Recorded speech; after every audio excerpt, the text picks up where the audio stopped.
నా పేరు doctor Srikrishna Aditya. Medicover hospitals నిజామాబాద్లో కన్సల్టెంట్ న్యూరో సర్జన్గా వర్క్ చేస్తున్నాను. ఈరోజు మనం ఈడిహెచ్ అంటే ఎక్స్ట్రా డ్యూరల్ హిమటోమా అనే ఒక ప్రాబ్లం గురించి మాట్లాడుకుందాం. ఈడిహెచ్ అనేది సాధారణంగా గాయాలు అంటే తలకి గాయమైన తర్వాత యాక్సిడెంట్స్ ద్వారా కానీ లేకపోతే కింద పడటము, కాలు జారి కింద పడటము, బాత్రూమ్స్లో పెద్దవాళ్ళు కాలు జారి కింద పడటం కానీ, తల మీద ఎవరన్నా గట్టిగా ఏదైనా ఒక బ్లంట్ ఆబ్జెక్ట్తో కర్రతో కానీ రాడ్తో కానీ కొట్టడం వలన వచ్చే గాయం అన్నమాట. అయితే ఇందులో ఏం జరుగుతుంది అంటే స్కల్ అంటే మన పుర్రకి మెదడుకి మధ్యలో డ్యూరా అని ఒక పొర ఉంటుంది, ఒక కవరింగ్ ఉంటుంది. ఈ కవరింగే మన మెదడుని ప్రొటెక్ట్ చేసుకుంటూ మెదడు చుట్టూతా ఈ కవరింగ్ అనేది ఫామ్ అయి ఉంటుంది. ఎక్స్ట్రా డ్యూరల్ హిమటోమా అంటే ఈ పొర బయట, అంటే ఈ డ్యూరా బయట, మెదడు బయట, డ్యూరా బయట, అట్లాగే స్కల్ లోపల, అంటే స్కల్ ఫ్రాక్చర్ అయినా ఫ్రాక్చర్ కాకున్నా కానీ ఈ పొర బయట రక్తపు గడ్డ ఫామ్ అవ్వడం. అంటే ఈ గడ్డ ఫామ్ అయిన తర్వాత, అంటే ఈ గడ్డ తయారైన తర్వాత స్లోగా రక్తస్రావం దాంట్లో పెరిగి సైజ్ పెరగడం వల్ల మెదడు ఒక పక్కకి జరిగిపోవడం, మెదడు మీద ఒత్తిడి పెరగడం లాంటివి జరిగే అవకాశం ఉంటుంది. ఇలా గ్రాడ్యువల్గా మెదడు మీద ఒత్తిడి పెరుగుతూ ఉంటే మెదడులో ఉన్న ప్రెషర్ పెరిగి పేషెంట్ డ్రౌజీ అంటే అన్కాన్షియస్ లెవెల్కి వెళ్ళడము, కొద్దిగా మత్తుగా ఉండడము, సరిగ్గా రెస్పాండ్ కాకపోవడము, కాళ్ళకి చేతులకి వీక్నెస్ రావడము, కళ్ళలో చలనం తగ్గడము, ఇట్లాంటివన్నీ జరిగే అవకాశం ఉంటుంది.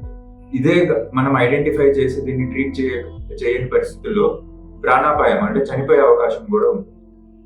అయితే దీన్ని ఎట్లా డయాగ్నోస్ చేస్తాము అని అంటే, పేషెంట్ వచ్చిన తర్వాత ఈ హిస్టరీ తీసుకొని, అంటే గాయమైందా, యాక్సిడెంట్ అయిందా, ఎవరైనా కొట్టారా, కింద పడ్డారా, పేషెంట్ అన్కాన్షియస్నెస్కి ఏమన్నా గురయ్యారా, ఇట్లాంటి కండిషన్స్ అన్ని ఐడెంటిఫై చేసి ఇమీడియట్గా సిటీ స్కాన్ చేసుకొని ఈ ప్రాబ్లం అనేది ఉందా లేదా కనిపెట్టచ్చు.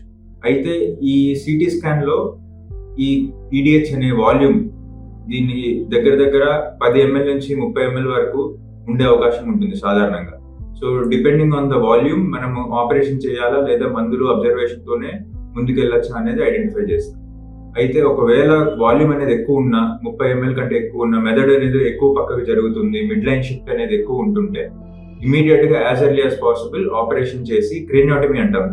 అంటే మెదడు మీద ఉన్న ఈ స్కల్ని ఓపెన్ చేసి, కట్ చేసి డ్రిల్తో మొత్తం ఓపెన్ చేసి ఈ క్లాట్ని బయటకు తీసేసి మెదడు మీద ఉన్న ఒత్తిడిని తగ్గించాలి.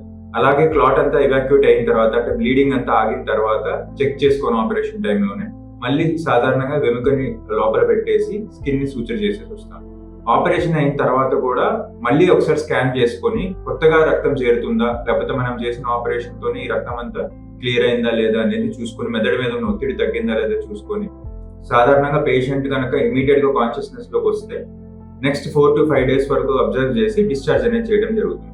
ఒకవేళ పేషెంట్ వెంటిలేటర్ మీదకి వెళ్ళడము, వెంటిలేటర్ మీద ఉండడము, ఇంకా అన్కాన్షియస్ స్టేజ్లో ఉంటే ఈ ట్రీట్మెంట్ అనేది చాలా ప్రొలాంగ్ అవుతుంది. అంటే ఒక్కొక్కసారి 10-15 రోజులు వరకు కూడా ప్రొలాంగ్ అయ్యే అవకాశం ఉంటుంది. మనం మెదడుకి జరిగిన డ్యామేజ్ని బట్టి ఈ స్టే అనేది డిసైడ్ అవుతుంది.